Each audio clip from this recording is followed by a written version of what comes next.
మొదట జీవితం 100 ఏళ్ళు అనుకుంటే, ఫ్రాన్స్ వాళ్ళ కాకపోయినా మనకి 100 ఏళ్ళు అనుకుంటే, శతమానం భవతి శతాయుః పురుషస్యేంద్రియ ఆయుష్యేంద్రియో అంటున్నారు కదా. అందుకని శతమానం భవతి అనుకుంటే 25 ఏళ్ల లోపు ఆడవాళ్ళైనా మగవాళ్ళైనా ఎన్ని విద్యలు నేర్చుకోగలరో అన్నీ నేర్చేసుకోవాలి. పెళ్ళయ్యాక చదువుకుందామంటే కుదరదు. వివాహం విద్యనాశాయ అన్నారు. కుదిరే పని కానీ.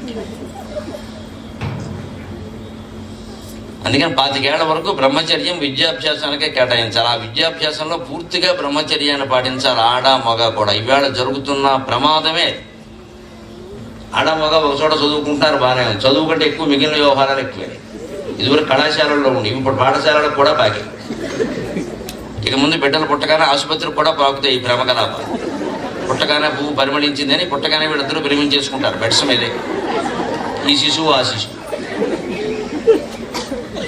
ఆ పరిస్థితి వస్తుంది. ఎప్పటికీ 9వ తరగతి 8వ తరగతికి బాకీగా కిందకి వెళ్ళమని ఏం లేదట. ఆ జాగ్రత్త పడాలి. అందుకే మన వాళ్ళు ఆడవాళ్ళకి విద్యను నేర్పినా, మగవాళ్ళకి విద్యను నేర్పినా, వీళ్ళకి విద్య ఇంట్లో నేర్పారు, వాళ్ళకి విద్య అరణ్యంలో నేర్పారు. ఎల్లాగా కలుసుకునే అవకాశం లేకుండా చేశారు. కలుసుకుంటే చదువు సాగదని బాగా తెలుసు. ఇప్పుడు కో ఎడ్యుకేషన్ అని పెట్టారు. పోయే మిగిలింది, ఎడ్యుకేషన్ పోయి. వీరు కో అన్నారు, వారు కో అన్నారు, ఇద్దరు ఎప్పుడో కొక్కరో కో అన్నారు.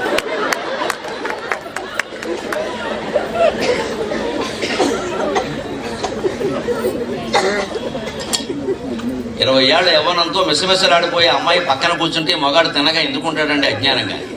వాడు వయస్సు ఉండనిస్తుందా? వాడు ఏమైనా వశిష్ఠ మహర్షి, వామదేవ మహర్షి? మన అజ్ఞానమైన మాటలు ఇవన్నీ. విదేశీ వ్యామోహానికి లోనై తప్పే ఉందండి, కలిసి చదువుకుంటే తప్పే ఉందండి, భయం పోతుందండి, బెరుకుతనం సిగ్గు బిడియం అన్నీ పోయాయి. బెరుకుతనం పోతే పర్వాలేదు, అసలు సిగ్గు పోయింది, బిడియం పోయింది, ఏమీ అన్నీ పోయాయి. ఎవరు ఏమీ చెప్పడానికి వెళ్ళదు. తల్లి చెబితే తప్పు, తండ్రి చెబితే తప్పు. డాడీ నీకేం తెలియదు, మమ్మీ నీకేం తెలియదు. డాడీకి మమ్మీకి తెలియకుండానే వీళ్ళు పుట్టేశారు ఇక్కడ. ఎవరు పెద్దవాళ్ళు ఏం చెప్పడానికి వీల్లేదు. మమ్మల్ని అయితే నోరు మూసుకోమని చెప్పేవారు. అప్పటి నుంచి కూర్చుని నువ్వు మరి ఇప్పటివరకు తెలవలేదు. మా నాన్నగారితో మాట్లాడడానికి 2 రోజులు రిహార్సల్ వేసేవాళ్ళం, పెద్దలు ఎక్కి. అంత భయంగా ఉండేది. అది మళ్ళీ మా అమ్మని ముందు పంపించి పైలట్ కింద గొప్పడకపోయినా కనీసం కొట్టడం అనే విషయం తెలుసుకుని అప్పుడు నెమ్మదిగా కొనిగేవాడు. ఇప్పుడు ఇదేం లేదు, తండ్రి నెత్తిమి ఎక్కుతున్నది ఇక్కడ. తండ్రి అంతకంటే గారాబం చేస్తున్నాడు. ఇంకేమవుతుంది? అందుకని వచ్చింది ఈ పరిస్థితి. పూర్వం విద్య లేకపోలేదు. ఎవరికి అవసరమైన విద్య వాళ్ళు నేర్పారు. భారతీయ స్త్రీలకు విద్య లేదంటారు. ఇంతకంటే తప్పుడు మాట ఇంకోటి లేదు. కైకేయీదేవికి రథసారథ్యం వచ్చు, అప్పుడే కదా ఆయన వరాలు ఇచ్చింది. సత్యభామకి రథసారథ్యం కాదు, యుద్ధం చేయడమే వచ్చు. క్షత్రియ స్త్రీకి యుద్ధం చేయడం ముఖ్యం, సారథ్యం ముఖ్యం. హోటల్ మేనేజ్మెంట్, క్యాటరింగ్ ఆవిడకి ఎందుకండి? MBA, MCA, MTech అవన్నీ సత్యభామకి దేనికి పని లేక. అదే విద్య. MTech చదివితేనే విద్య, MBA చదివితేనే విద్య, MCA చదివితేనే విద్య. వంట చేయడం విద్య కదా, నలుగురికి వడ్డించడం విద్య కదా. వంట అంటే విద్య ఒప్పుకోరండి. హోటల్ మేనేజ్మెంట్ అంటే ఒప్పుకుంటారు. క్యాటరింగ్, కుకింగ్ కొత్త మాటలనే వాడాలి. చాకల పని అంటే నామోషి అండి. MA వాషింగ్ అంటే ఒప్పుకుంటారు. MA వాషింగ్ కాదు, మరి అది చాకల పనేగా అనకూడదు. చాకలు అనకూడదు, వాషింగ్ అనొచ్చు. క్షౌరం అనకూడదు, బ్యూటీ పార్లర్ అనొచ్చు. క్షౌరశాల అంటే తప్పు, బ్యూటీ పార్లర్ అంటే అక్కడ జరిగేది అదే. క్షౌరానికి ఇంటికి అతను వచ్చినప్పుడు 10 రూపాయలు పుచ్చుకునేవాడు. ఇప్పుడు 1000 రూపాయలు పుచ్చుకుని క్షౌరం చేస్తున్నాడు. ఆడ మగ ఇద్దరికి చేస్తున్నాడు. మంగళవారం శుక్రవారం కూడా లేదు. ఎంత పవిత్రంగా ఉన్నామో. అమావాస్య లేదు, ఆదివారం లేదు. మొత్తం అందరూ కత్తిరించుకుంటారు. ఎక్కడ జడ కనపడితే అందమైన పద్యం చెబుదామని 10 ఏళ్ళుగా చూస్తున్నా. జడ కనపడితే అన్నీ కొత్తిమీర కట్టలే ఉన్నాయి.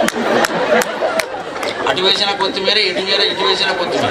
అది కూడా కనీసం గోంగూర తోటకూర కూడా కాదు, కొత్తిమీరే. అటు పడదు, ఇటు పడదు. లేక నేను ఏడుస్తున్నాను, ముందువాడు కత్తిరించుకో.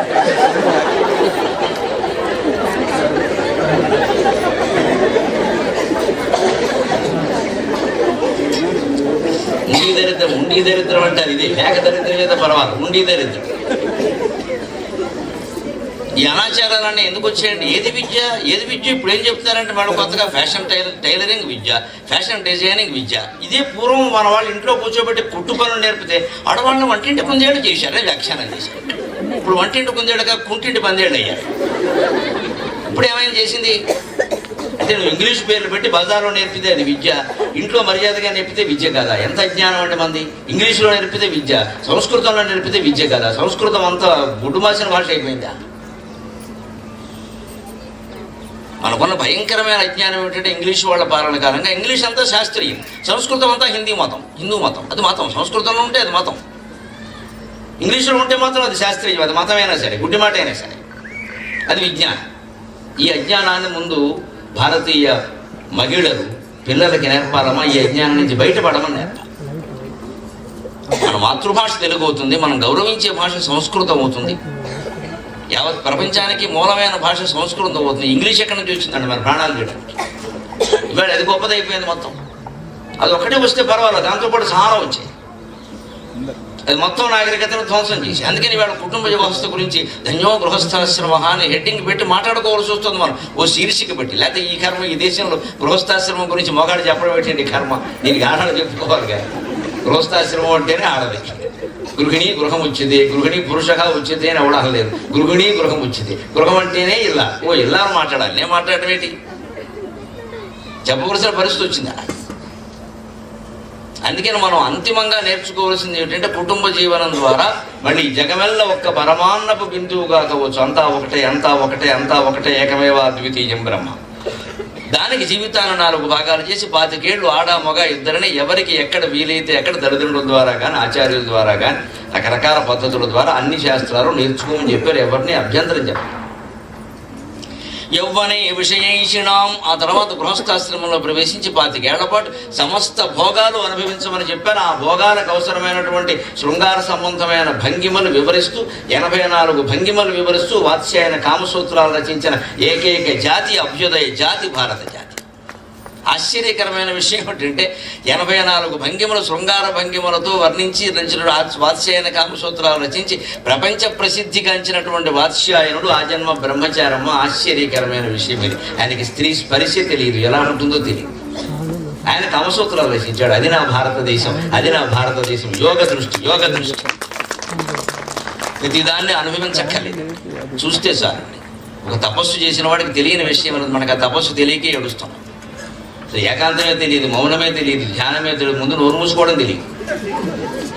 ఇంక తపస్సులు ఏం తెలుస్తే? తపస్సుకు ముందు ధ్యానం, ధ్యానానికి ముందు మౌనం, మౌనానికి ముందు కాస్త ఏకాంతం. అసలు మనం ఏకాంతంగా గడపలేము ఇవాళ. ఏమిటో నలుగురు లేదే నాకు తోసదు, అదో వ్యాధి, డాక్టర్ చూపించుకో. నలుగురు లేదే నీకు తోసదు అంటే నలుగురు జడగొట్టాలి, తీసుకొచ్చి కూర్చోలేవనగా ఒక్కటి అబ్బే ఎవరినో పిలవడం. ఆశమ్మ పోషమ్మ ఆత్మస్థుతి పరనంద ఆహాహా ఈ 2 గంటలు అయ్యాక అన్నీ మాట్లాడుకొని ఇంకా మనం చేసేది ఏముంది.